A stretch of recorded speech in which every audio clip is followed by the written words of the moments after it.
सूचना के आधार पर पुलिस टीम द्वारा जो आईटी पार्क क्षेत्र में ग्लोबल टेक एनर्जी सोल्यूशन करके कंपनी थी, वहां पर कल रात्रि इसमें रेड की गई थी और ये सूचना थी कि वहां पर एक फर्जी कॉल सेंटर बड़े पैमाने पर ऑपरेट हो रहा है। और जब वहां पर पुलिस द्वारा टीम सर्च किया गया तो वहाँ 58 लोग वहां पर वर्क पाए गए जो लैपटॉप और डेस्कटॉप पे काम कर रहे थे। जब सभी के डेस्कटॉप और लैपटॉप को चेक किया गया तो पाया गया कि उनके द्वारा एक एंटी सिस्टम हैकिंग करके एक सॉफ्टवेयर के माध्यम से एक पॉपअप भेजा जा रहा था जो इनके अमेरिका में यूएस में बैठे कुछ और लोग कनेक्शन में थे, उनको ये फॉरवर्ड हो रहा था। उसके द्वारा वहाँ पर जो अमेरिकन और कैनेडियन सिटीजन्स हैं उनके जो लैपटॉप और डेस्कटॉप पर वायरस आ गया या उनका सिस्टम हैक हो गया, उसको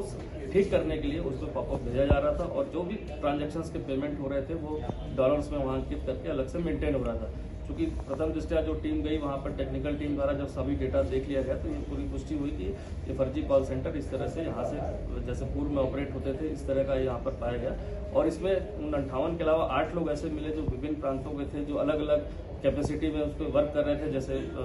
आप कहेंगे डेस्क हेड कहेंगे या मैनेजर कहेंगे, जो डायरेक्टली इस पूरे सिस्टम को ऑपरेट कर रहे थे। ये 8 लोग अलग अलग प्रांतों के गुजरात, बंगाल, महाराष्ट्र, बिहार के थे। और तो कहीं ना कहीं से पूछताछ में पता चला कि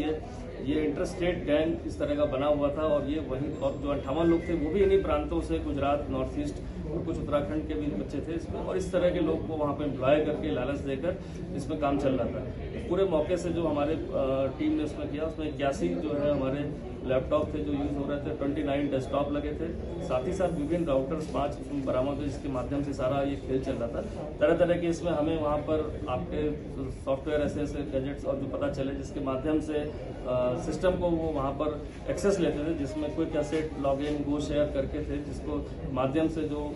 विक्टिम है उनको कहीं ना कहीं उनके डेस्कटॉप लैपटॉप को शेयर करने के बाद यहाँ से पॉपअप भेजा जा रहा था। तो सभी चीज़ों को परीक्षण के उपरांत इसमें जो है विभिन्न धाराओं में इन पर मुकदमा दर्ज किया करके 8 लोगों को इसमें अभी अरेस्ट किया गया है। सभी सामान को सीज किया गया जिसकी कीमत करीब 1 करोड़ से ज़्यादा है। साथ ही साथ ये भी विगत 1.5-2 माह से ये गैंग पूरी तरह से सक्रिय होकर यहाँ पर लोगों को एम्प्लॉय करके यहाँ पर चल रहा था। अब इसके कुछ कनेक्शंस मिले हैं जो अलग बाहर की कंट्रीज में मिले हैं जहाँ से इनका ट्रांजैक्शन भी ट्रेल मिली है और साथ ही साथ कुछ ऐसे नंबर्स भी आए हैं जो बाहर से इनके साथ कनेक्टेड थे और ऑपरेट हो रहे थे, जिसके बारे में अभी जानकारी की जा रही है। तो एक देखा जाए तो एक कॉल सेंटर जो विभिन्न प्रांतों के बच्चों को लाकर और विभिन्न प्रांत के जो इसमें मास्टर हेड्स मिले हैं जो काम कर रहे थे, तो कहीं ना कहीं ऐसा लगता है कि इंटरस्टेट ये गैंग था जो पूरी तरह से यहाँ पर ऑपरेशनल होने के लिए यहाँ पर सेटअप किया था और इसमें समय रहते इसकी सूचना पर इसको पर्दाफाश किया गया। क्योंकि इस तरह के कॉल सेंटर में सबसे बड़ी बात ये रहती है कि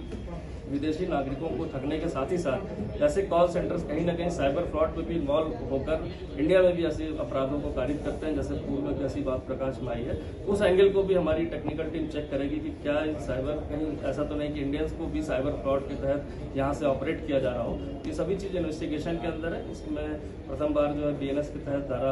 111 के तहत भी इन पर ऑर्गेनाइज क्राइम के तहत इसमें मुकदमा दर्ज किया गया है और बाकी अभियुक्तों को न्यायिक हिरासत के लिए वहाँ पर कोर्ट में पेश किया जा रहा है।